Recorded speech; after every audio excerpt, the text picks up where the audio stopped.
Shalom, amados, Shalom, Gideões da oração, Gideões da adoração, todos que estão ouvindo, todos que estão assistindo esse vídeo. Eu espero que o Senhor fale ao coração de cada um e que você permita que o chofar de Deus venha fazer barulho no seu interior, venha te incomodar para esse tempo tão tremendo que o Senhor nos permite viver. Esse tempo que tem sido uma oportunidade para nós. E nesses dias em que nós estamos meditando sobre palavras que o Senhor tem entregue a homens e mulheres de Deus, tem sido tão edificante, tem sido tão lindo ver o agir do Senhor, ver que o Senhor tem levantado homens e mulheres que têm sido instrumentos e têm tocado a trombeta, trazendo alertas, trazendo um tempo de arrependimento de obras que nós fizemos apressadamente ou que deixamos de fazer e que tem entristecido o coração do Senhor. Ele nos ama de tal maneira, como diz a sua palavra, que a cada manhã Ele nos dá a oportunidade de sermos transformados. E esse é um tempo profético em que nós temos vivido isso. É um tempo em que Ele permite que nós nos examinemos para que quando chegar o grande e temível dia do Senhor, nós estejamos prontos, as nossas candeias, as nossas lamparinas estejam com óleo e assim nós poderemos reinar com Ele na eternidade. E esse é um tempo em que o Senhor tem permitido o despertar naquilo que Ele mesmo nos entregou. Essa é a direção, um chamado para entendermos o propósito e avançar nele. E uma palavra profética que tem sido meditada esses dias está no livro de Isaías, a partir do verso 1, que diz o seguinte: O Senhor Deus me deu o seu Espírito, pois Ele me escolheu para levar boas novas aos pobres. Ele me enviou para animar os aflitos, para anunciar a libertação aos escravos, a liberdade para os que estão na prisão. Ele me enviou para anunciar que chegou o tempo em que o Senhor salvará o seu povo, que chegou o dia em que o nosso Deus se vingará dos seus inimigos. Ele me enviou para consolar os que choram, para dar aos que choram em Sião uma coroa de alegria em vez de tristeza, um perfume de felicidade em vez de lágrimas e roupas de festa em vez de luto. Eles farão o que é direito, serão como árvores que o Senhor plantou para mostrar a todos a sua glória. Eles reconstruirão casas que haviam caído e cidades que tinham sido arrasadas e que há muitos anos estavam em ruínas. Eu creio, amados Gideões, que você pode declarar que essa palavra é para cada um de nós. Você pode dizer isso? Essa palavra é para mim. Sabe por quê? Nós concordamos com aquilo que nós adoramos. E eu quero que você medite. O que você tem adorado? O que tem, porventura, ocupado o lugar que é do Senhor? Não quer dizer que pelo tempo em que nós conhecemos a palavra, algumas vezes o nosso coração se pende para algumas coisas que desagradam ao Senhor. Nós temos que ser fortes e declarar isso. E esse é um tempo propício. Esse é um tempo propício para nos quebrantarmos, para nos arrependermos e entendermos que antes que uma casa de oração seja erguida, altares precisam de ser erguidos. E esses altares precisam de ser levantados, precisam de ser erguidos dentro de nós. Por isso, eu quero te dizer, você é voz profética. Levante a sua voz, seja um chofar nessa geração, não se cale, não permita que o fogo pare de arder, como é o lema da nossa torre de oração e de adoração. O fogo não se apagará. E isso depende de você, depende de mim. Há uma palavra do capítulo 62 do livro também de Isaías, no versos 6 e 7, que diz o seguinte, vamos lá? Versos 6 e verso 7. Nas muralhas de Jerusalém, o Senhor colocou vigias, que não deverão ficar calados, nem de dia e nem de noite. Vocês vigias, Deus está falando para nós, que fazem com que Deus lembre das suas promessas, não descansem, nem deixem que ele descanse, até que tenha reconstruído Jerusalém, fazendo dela uma cidade elogiada no mundo inteiro. Nós somos a Jerusalém do Senhor. Nós somos construção do Senhor.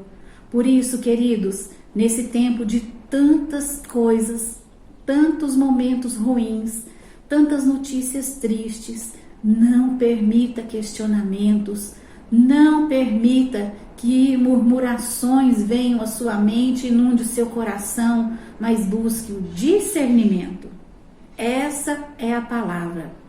Como é terrível nós conversarmos com alguém que murmura, que questiona, e hoje, infelizmente, questões como: por que Jesus tem que ser o meu rei?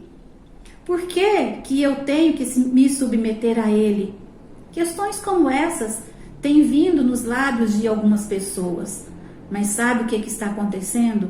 Uma crescente individualidade. E dois movimentos têm surgido, como está lá em Apocalipse 3. Adoração à besta e adoração ao dragão que ele lhe deu autoridade.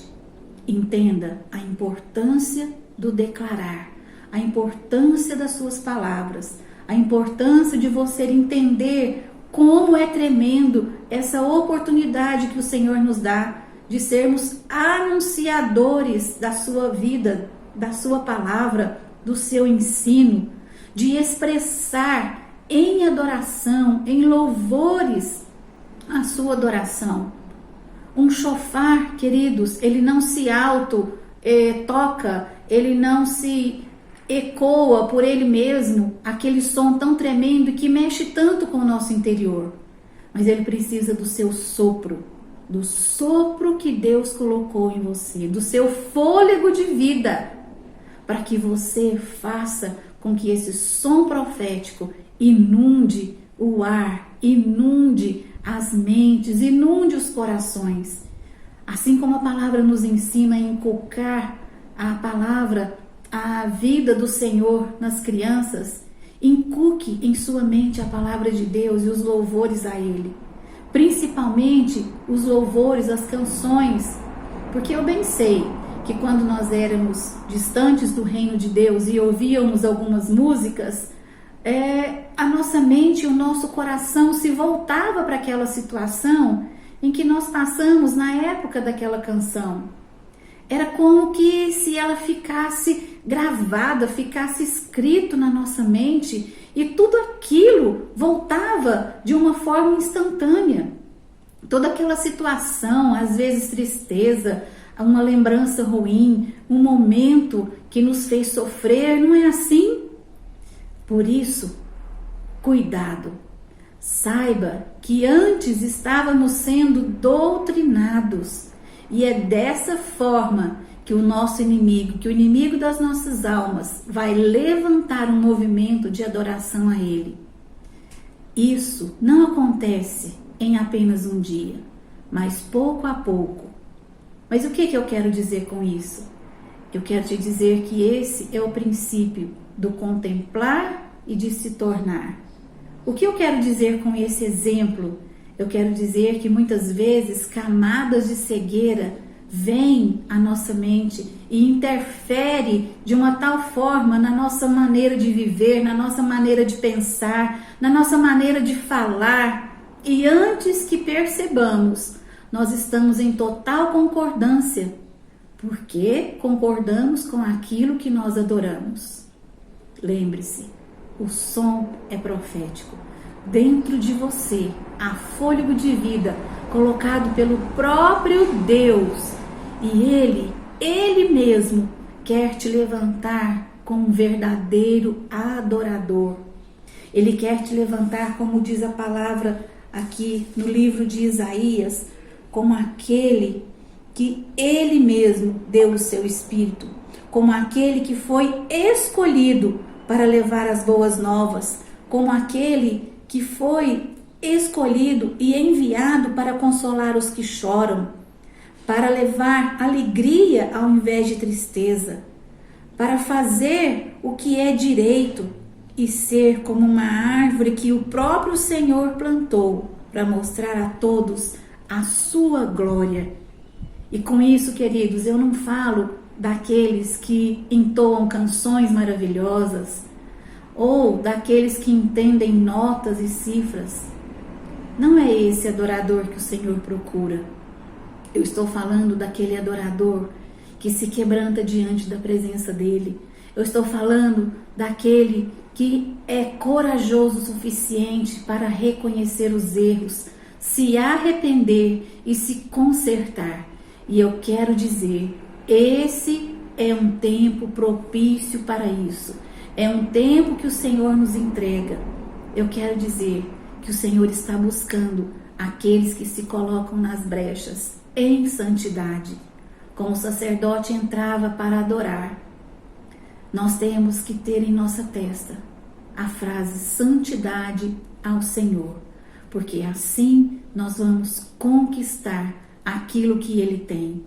Veja só que tremenda, acompanha comigo essa palavra que está no capítulo 61 de Isaías, no verso 11, e no capítulo 62, no verso 1. Diz assim a palavra do Senhor: assim como a terra faz crescer as árvores, e no jardim o chão faz brotar o que foi semeado, também o Senhor Deus fará com que brote a sua salvação, e todas as nações cantarão hinos de louvor a Ele. Eu amo a Sião, e por isso não me calarei, não descansarei, até que a sua vitória brilhe como o sol, e a sua salvação brilhe como uma tocha acesa. Você foi levantado como um semeador. E semeadores são levantados para semear, não qualquer semente, não de qualquer forma, mas você foi levantado para semear a grandeza do nome de Deus e a beleza e o louvor de quem Ele é. A colheita será a justiça e o louvor que virá de todas as nações. A oração e a adoração são estratégias para a libertação, para soltar os presos das prisões, para que venha o fim de leis injustas. Oração e adoração são estratégias para liberarem a justiça. Por isso, nesta tarde, eu quero liberar sobre a sua vida uma palavra profética que está lá em Números, no capítulo 6, para que você seja levantado como um verdadeiro adorador, como um verdadeiro semeador, como aquele que é ousado de chegar confiadamente diante do trono de Deus e adorá-lo em espírito e em verdade. Que o Senhor os abençoe e os guarde, que o Senhor faça resplandecer o seu rosto sobre vocês e tenha misericórdia de vocês. O Senhor sobre vocês levante o seu rosto e lhes dê paz. Em nome de Jesus. Um forte abraço. Amém.